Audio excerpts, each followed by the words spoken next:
दोस्तों, सीजन 1 में अमन गुप्ता ने शार्क टैंक पर एक बात कही थी। आज मैं शार्क बना हुआ, मेरा पता क्या विजन है। मैं चाहता हूँ तुम लोग यहाँ बैठो एक दिन।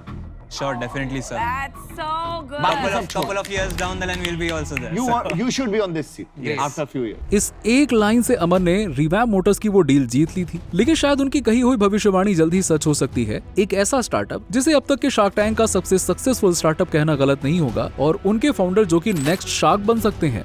Snitch. And moving on, menswear brand Snitch recently raised $40 million in its Series B funding round. Snitch has been able to scale quickly, build an online following, and also expand offline in the past year or so. Season 2 में founder Siddharth Dungarwal shark से funding उठाने के लिए आए थे, और आज उसी फंडिंग से उनकी कंपनी का रेवेन्यू शार्क्स की कंपनी से भी ज्यादा है। FY26 में स्निच का रेवेन्यू 900 करोड़ था, पिछले फाइनेंशियल ईयर से करीबन 80% का जंप। विनीता, जो कि खुद एक शार्क हैं और स्निच में इन्वेस्टर भी, उनकी कंपनी शुगर कॉस्मेटिक्स का FY26 का रेवेन्यू 380 करोड़ रुपए था। अनुपम मित्तल का पीपल ग्रुप, जिसमें शादी.com और दूसरे ब्रांड्स भी हैं, उसका मेन रेवेन्यू 300 से 400 करोड़ के बीच में है। हालांकि FY26 के एग्जैक्ट ऑडिटेड नंबर्स अभी तक पब्लिक नहीं हुए, मतलब कि सिद्धार्थ ने अपने इन्वेस्टर्स की कंपनीज के रेवेन्यू को भी पीछे छोड़ दिया है। 2023 में शार्क टैंक इंडिया सीजन 2 में सिद्धार्थ डुंगरवाल अपने फास्ट फैशन ब्रांड स्निच को पिच करने के लिए आए थे। तब उनका आस्क था 1.5 crore rupees in exchange of 0.5% equity, मतलब कि 300 करोड़ रुपए का वैल्यूएशन। यूजुअली जब भी कोई फाउंडर टैंक में इतना मोटा आस्क करता है, शार्क्स तो पहले ही मुंह बना लेते हैं। Whenever anybody gives you a valuation, what's going on in your mind? Honestly, सबसे पहले you don't think anything.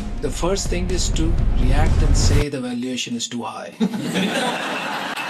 लेकिन स्निच के साथ उल्टा ही हुआ। उनके नंबर सुनकर शार्क्स के होश उड़ गए। का अभी कितना बड़ा बिजनेस बन गया है? सर, हमने पिछले महीने किया है overall sales of 9 crore, very nice, जिसमें से ओन वेबसाइट का रेवेन्यू रहा है 6 करोड़ रुपए।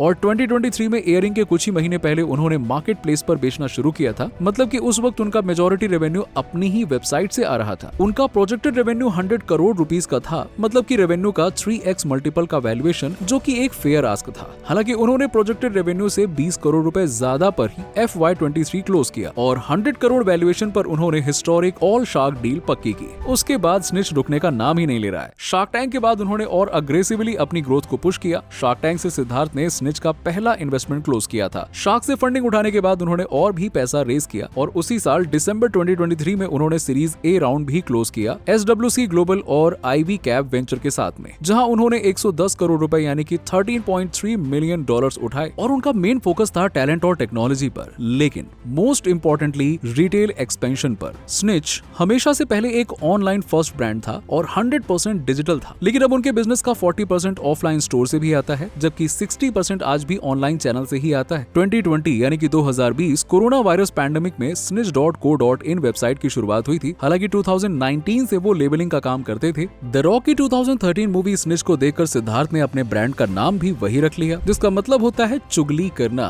और जो कपड़ों के स्टिच के साथ में राइम भी करता है। उससे पहले वो ट्रेडिंग और B2B मैन्युफैक्चरिंग में माहिर हो चुके थे, और जो कंज्यूमर डेटा उन्होंने D2C पर बेचकर 3 से 4 साल के समय में इकट्ठा किया था, अब उसे काम पर लगाने का वक्त आ चुका था। There is a logic behind this magical tool which is able to tell you how much revenue you could generate if you open up a store in XYZ location. That is insane. उन्होंने Snitch के offline stores open किए, जिसके लिए उन्होंने 340 करोड़ का एक और series B funding round close करना पड़ा। आज स्निच के 116 स्टोर्स हो चुके हैं अक्रॉस 51 शहरों में। FY24 में उन्होंने अपना FY23 रेवेन्यू दोगुना किया और 241 करोड़ का एनुअल रेवेन्यू जनरेट किया। FY25 में उन्होंने 498 करोड़ का रेवेन्यू पोस्ट किया, मतलब कि ऑलमोस्ट 4x। शार्क टैंक में आने से पहले उन्होंने हार्डली मार्केट प्लेस पर बेचना शुरू किया था, लेकिन आज वो मिंत्रा के top best selling men's fashion brands में से एक हैं। Raymond, Allen Solly, Peter England, Spykar, Jack and Jones, Levi's, Pantaloons, Max. India के मैसिव मार्केट में 5000 से ज्यादा फैशन ब्रांड्स हैं, तो स्निच जैसा न्यू एज ब्रांड अपनी जगह कैसे बनाता? उन्होंने 2 इंपॉर्टेंट चीजों पर फोकस किया, pricing and speed. Fashion market में अपनी जगह बनाने के लिए सबसे इंपॉर्टेंट फैक्टर होता है प्राइसिंग। एक तरफ है ज़ारा और H&M लग्जरी फैशन ब्रांड्स, जहां कस्टमर्स प्रीमियम क्वालिटी और ब्रांडिंग की तलाश में खरीदते खरीदते हैं। टॉप ऑफ द पिरामिड में आते हैं हाई इनकम कस्टमर्स, जिनके लिए फैशन एक एस्पिरेशन है। तो ज़ारा अगर मुंबई या फिर बैंगलोर जैसे शहर में 5000 कस्टमर्स को आइडेंटिफाई करता है तो वो सिर्फ 5000 शर्ट्स ही बनाता है, लेकिन उसका सेलिंग प्राइस इतना हाई होता है कि वो उसमें प्रॉफिट बना लेंगे। वहीं पिरामिड के बॉटम में ज़ूडियो मास सेगमेंट को अफोर्डेबल प्राइस में बेचता है, लेकिन क्योंकि वो लाखों ऐसी शर्ट्स बनाते हैं, उनका प्रोडक्शन कॉस्ट पर यूनिट हमेशा कम रहेगा और वो हर शर्ट पर थोड़ा बहुत प्रॉफिट बना पाएंगे। यहीं पर स्निच ने एक बहुत बड़ा मार्केट गैप ढूंढा, mass premium brand. And we are a mass premium brand. We are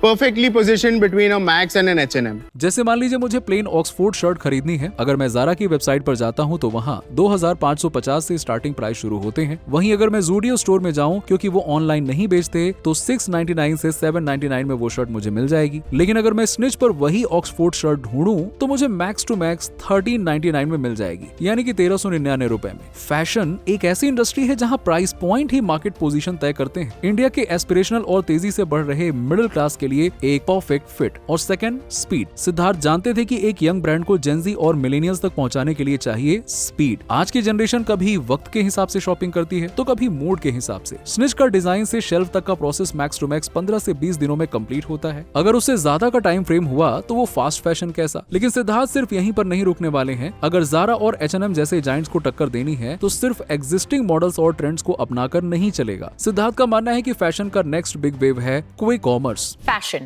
From 30-minute party wear to same-day office outfits, Speed is now reshaping how Indians shop for clothes. जी हाँ, जैसे Zepto और Blinkit से खाना, groceries, utilities और बाकी चीजें मिनटों में डिलीवर होती हैं, वैसे ही फास्ट फैशन भी मिनटों में डिलीवर हो सकता है। फर्स्ट फेज में स्निच ने बेंगलुरु में अपने 60-मिनट डिलीवरी सर्विस स्निच क्विक का पायलट रन किया, जहां उनके 22 स्टोर्स हैं। स्निच क्विक की सर्विस दिल्ली, गुड़गांव और अहमदाबाद में भी अवेलेबल है और जल्द ही मुंबई और हैदराबाद में भी एक्सपैंड करेंगे। फर्स्ट फेज के पायलट के बाद उन्हें कुछ चीजें तो क्लियर हो गई हैं। पहला कि इंस्टेंट फैशन सिर्फ कोई नीश नहीं है। ऑफिस वियर से डायरेक्टली पार्टी में जाना हो या फेस्टिव वियर में चेंज करना हो, फास्ट चॉइस जल्द ही मेन स्ट्रीम होने वाली है। दूसरा कि स्निच को डार्क स्टोर्स की जरूरत ही नहीं है। वो अपने खुद के रिटेल स्टोर्स को भी फुलफिलमेंट हब के तौर पर इस्तेमाल कर सकते हैं और 60-मिनट डिलीवरी एक्सपीरियंस दे सकते हैं और वो लास्ट माइल एग्जीक्यूशन के लिए तैयार है। हालांकि स्निच पहली कंपनी नहीं है जो फैशन को क्विक कॉमर्स में टेस्ट कर रही है। स्लिक, नॉट, न्यूमी जैसे स्टार्टअप्स भी इस मॉडल को टेस्ट कर रहे हैं और सिर्फ न्यू एज स्टार्टअप्स ही नहीं, फ्लिपकार्ट ओन्ड मिंत्रा और रिलायंस के आजियो को इंस्टेंट फैशन में करीबन 1 से 1.5 साल से भी ज्यादा का समय हो चुका है। इसी रैपिड रिटेल एक्सपेंशन और नए सेगमेंट की वजह से ही स्निच अभी ब्रेक इवन पॉइंट पर है, मतलब कि नाइदर प्रॉफिट नॉर लॉस। इनका मेन फोकस ग्रोथ और स्केलेबिलिटी पर है, जबकि उनका मानना है कि अगर प्रॉफिटेबिलिटी की डायरेक्शन में सोचें तो वो भी मुमकिन है। वैसे तो जब वो शार्क टैंक में आए थे तब उन्होंने अनाउंस किया था कि वो स्निच को ज़ारा और H&M की तरह फास्ट फैशन ब्रांड बनाना चाहते हैं।